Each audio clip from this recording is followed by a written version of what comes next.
Assalamualaikum warahmatullahi wabarakatuh, teman-teman dosen keseluruhan. Kami dari kelompok 1 tugas bahasa Indonesia. Pada hari ini kami akan mempresentasikan tugas kami yang bertemakan ragam dan laras bahasa. Sebelumnya perkenalkan nama saya Yuki Sairi Moses. Saya dengan rekan-rekan saya ada Reviz Al-Fatul Akbar, ada Gladly Parmonata, dan juga berikut kami masuk ke materinya. Pengertian ragam bahasa dalam Kamus Besar Bahasa Indonesia atau KBBI, ragam bahasa diartikan variasi bahasa menurut pemakainya. Topik yang dibicarakan hubungan pembicaraan dan teman bicara dan medium pembicaraannya. Artinya, ragam bahasa adalah variasi bahasa yang digunakan dalam situasi yang berbeda-beda. Contohnya, kita sebagai mahasiswa tidak mungkin berbicara dengan teman dengan cara yang sama seperti kita bicara ketika presentasi, berbicara dengan guru ataupun atasan ketika kita bekerja. Ragam-ragam bahasa dapat dibedakan berdasarkan berbagai kriteria sebagai berikut. 1. Berdasarkan situasi, formal atau resmi dan non-formal atau tidak resmi. Kedua, berdasarkan media, lisan atau percakapan langsung dan tulis atau surat berupa surat ataupun laporan. Ketiga, berdasarkan topik, akademik atau ilmiah sehari-hari dan teknis seperti pembahasan bidang tertentu seperti hukum dan kedokteran. 2. Mengapa ragam bahasa penting? 1. Karena efektivitas komunikasi.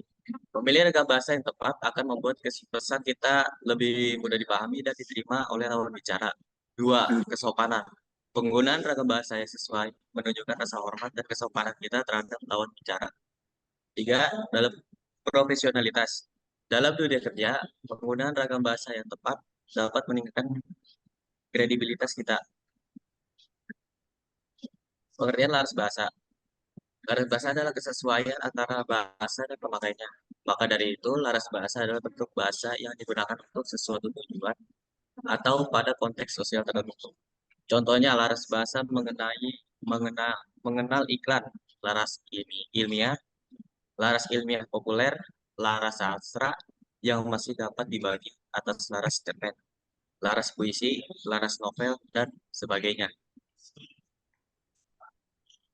Jenis-jenis laras bahasa. Berikut adalah beberapa jenis laras bahasa. Laras bahasa biasa, yaitu tidak ada konteks khusus atau melibatkan sembarang bidang ilmu, menggunakan bahasa yang tidak formal dan bisa formal, juga kondisinya dalam keadaan resmi. Laras bahasa iklan, penggunaan bahasa ringkas dan pendek menggunakan jenis bahasa imajinatif dan kreatif. Laras bahasa sains, mempunyai sifat intelektual formal dan objektif berdasarkan kajian dan fakta. Laras bahasa ekonomi, berbentuk ilmiah tentang ekonomi, mengandung teknikal ekonomi, menggunakan gaya bahasa formal. Fakta, berdasarkan bukti dan informasi, dan tidak menggunakan struktur ayat. Laras bahasa media massa, sebagai media untuk melapor atau menyampaikan berita dengan bahasa yang paling mudah diterima si pendengar dan si pembaca. Mengapa laras bahasa penting? Pertama, yaitu membangun hubungan. Laras bahasa yang tepat dapat membangun hubungan yang baik dengan orang lain. Bahasa yang sopan dan santun akan membuat orang lain merasa dihargai. Kedua, memengaruhi persepsi. Cara kita berbicara dapat mempengaruhi bagaimana orang lain memandang kita dan pesan yang akan kita sampaikan. Ketiga, menghindari kesalahpahaman. Dengan menggunakan laras bahasa yang sesuai, kita dapat menghindari miskomunikasi dan kesalahpahaman yang tidak diinginkan.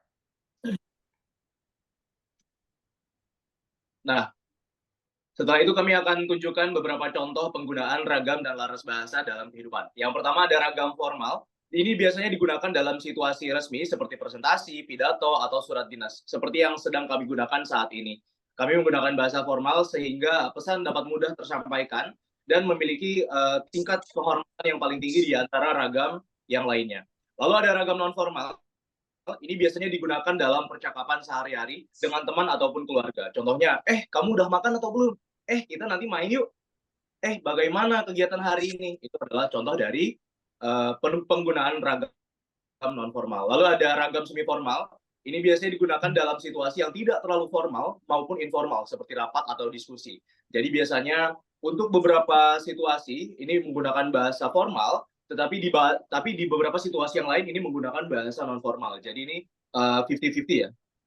Semi formal itu setengah-setengah. Contoh penggunaan laras bahasa, ini ada laras ilmiah, ini biasanya digunakan dalam karya tulis ilmiah, jurnal ataupun makalah. Lalu ada laras iklan, digunakan untuk mempromosikan produk atau jasa yang sering kita lihat di ya, di sosial media. Untuk mempromosikan jasa itu menggunakan laras iklan. Lalu yang terakhir ada laras jurnalistik, ini digunakan dalam berita atau artikel. Kalau misalnya berita itu contohnya seperti disampaikan bahwasannya saat ini terjadi sebuah kekerasan di Jatiwaringin. Nah, itu penggunaan laras jurnalistik. Jadi kesimpulan dan ragam dan laras bahasa, materi yang kami sampaikan pada hari ini adalah ragam dan laras bahasa merupakan aspek penting dalam berkomunikasi. Ragam bahasa menyesuaikan cara kita berbicara atau menulis sesuai dengan situasi dan hubungan antar pembicara. Ya, jadi seperti yang tadi kami jelaskan, kalau misalnya kita menggunakan bahasa formal, ini umumnya kita gunakan untuk menghormati lawan bicara kita. Kita nggak mungkin loh, kita berbicara kepada orang yang lebih kita hormati, tapi ngomongnya atau woi, lu, gua, itu enggak. Itu kita menggunakan bahasa formal. Lalu seperti kalau misalnya tadi non formal, seperti kita berbicara kepada teman, keluarga, itu menggunakan non formal. Ini jadi menyesuaikan situasi dengan pembicara ya. Dan laras bahasa adalah penggunaan bahasa yang sesuai dengan bidang atau konteks tertentu agar tidak terjadi kesalahpahaman. Berikut presentasi yang bisa kami sampaikan teman-teman dan Ibu dosen. Terima kasih. Wassalamualaikum warahmatullahi wabarakatuh.